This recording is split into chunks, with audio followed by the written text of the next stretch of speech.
But I forgot how, like, just how polarizing that O.J. case was. And you know, I've met O.J. Simpson on 4 different occasions in my life.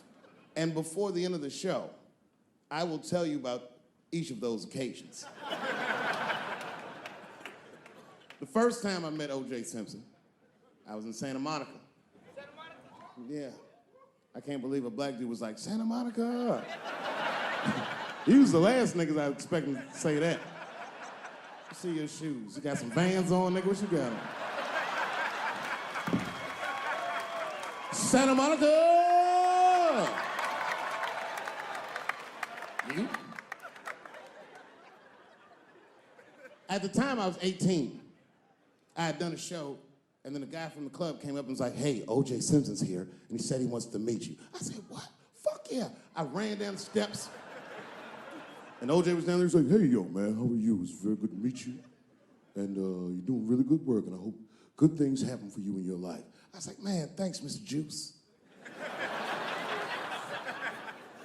Standing beside him, well, I don't know the nice way to say this, his soon-to-be slain wife. Ladies and gentlemen, man the fuck up or you're not gonna make it through the end of this show. Just man the fuck up. She's dead, you already know, we know what happened. We don't know who did it, but we know what happened.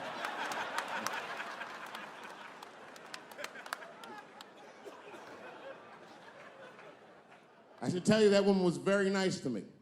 She actually embraced me. She said, I think you're adorable. And she hugged me. She goes, good luck to you. And she held me for a long time. And I whispered in her ear, bitch, are you trying to get us both killed?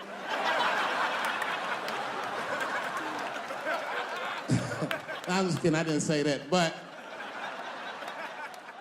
that was the first time in a nutshell. The second time I met O.J. Simpson.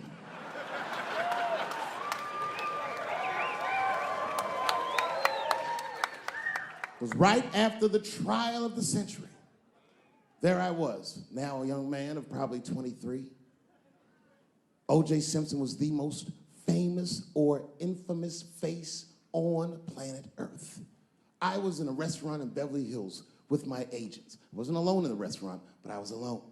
I was the only black person in the restaurant. And in the 90s, that felt very uncomfortable. Now I tend to enjoy it at this age.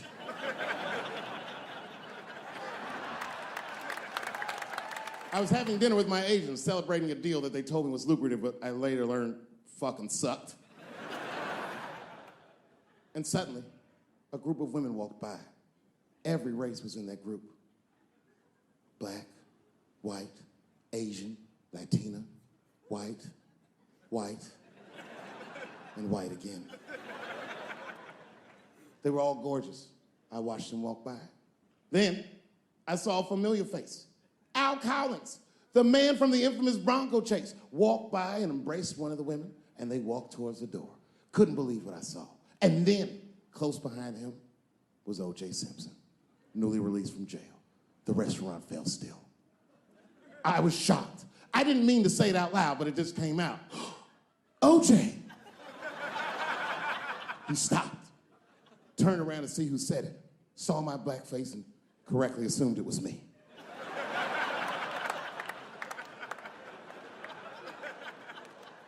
I was sitting in the corner of the booth. He leaned over all the white people I was having dinner with and shook my hand. How are you, young man? He looked in my eyes, and I could see in his eyes that he didn't remember meeting me the first time. And then he walked away. And I looked back at my agents, and all of them had nothing short of disgust on their faces. And the only one with the courage to voice their disgust was a woman named Sharon, who used to represent me. How could you, she said. How could you shake hands with that murderer? I said, Sharon, with all due respect, that murderer ran for over 11,000 yards.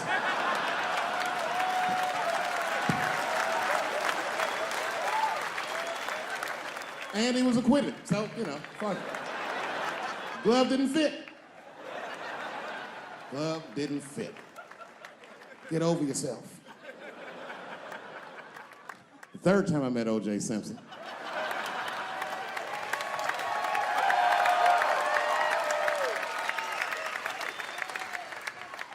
Third time I met O.J. Simpson, I was doing great in life. I just finished the second season of Chappelle Show. Man, those were good days. I was playing a comedy club in Miami, the Improv. I don't know if you've ever been, but if you have, you'd know. The door for the green room is right on the stage. Can you imagine such a thing? If I walked out of the door of the green room, bam, I'm just right here. It's right from the dressing room. And I did that. I walked out, and the whole crowd was like, hooray!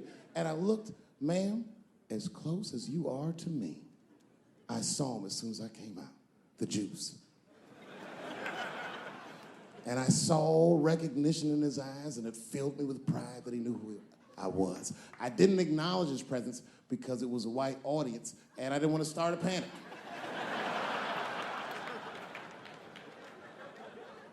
But I did my show. Show went great. I said, good night, everyone. They all said, yay! And I didn't say nothing to OJ, but I just gave him the signal, let him know I knew he was there. And I walked into the green room, and OJ was already in there. I was like, how the fuck is this possible? I was scared. And then my friends came in, and we all started talking. We sat down on the couch, and I'm just telling you what I saw with my own eyes. You can believe me or not believe me. But in my experience, O.J. Simpson, one of the nicest men I'd ever met. He was nice to me. He was nice to my friends. The conversation was filled with warmth and levity, humor, and wisdom. We talked for 90 minutes, and then suddenly the Juice said, you know what? I've got to be going. But it's good to see you again, and I'm glad things went so well. I said, thanks, Juice. And my friend said, yeah, goodbye, Mr. Juice. They're new to the game. He said, no, thank you for your hospitality. Good night, guys. And we said, good night. And he just walked out of the room. And as soon as the door closed, we all looked at each other like, that nigga did that shit.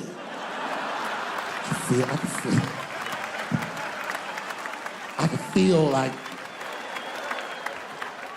murder in the room. Wait. I forgot. The fourth time I met O.J. Simpson.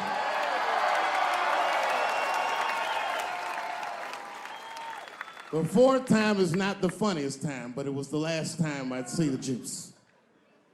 For some reason, I was at the Kentucky Derby. It's a very long story. This is right after I quit Chappelle Show in spectacular fashion. There was a party hosted by Michael Jordan, and every athlete I'd ever admired was in that room. Yes. And then I saw a familiar face by the bar, standing there, drinking alone. It was Chris Tucker. Now, you have to remember, at this time, we were both technically missing. And we went over and were talking with one another, and motherfuckers were amazed to see us together. Seeing me and Chris Tucker at that point would be like seeing Bigfoot riding a unicorn. You wouldn't believe that's what you were saying. And then, through all the gawkers, a familiar face pushed through the crowd. Here he was again, the Juice. He had his camera ready. He was like, Dave, Chris, good to see you guys. Hey, come on, guys, let's all get together for a picture. And at the same time, me and Chris were like, no. I can't do that.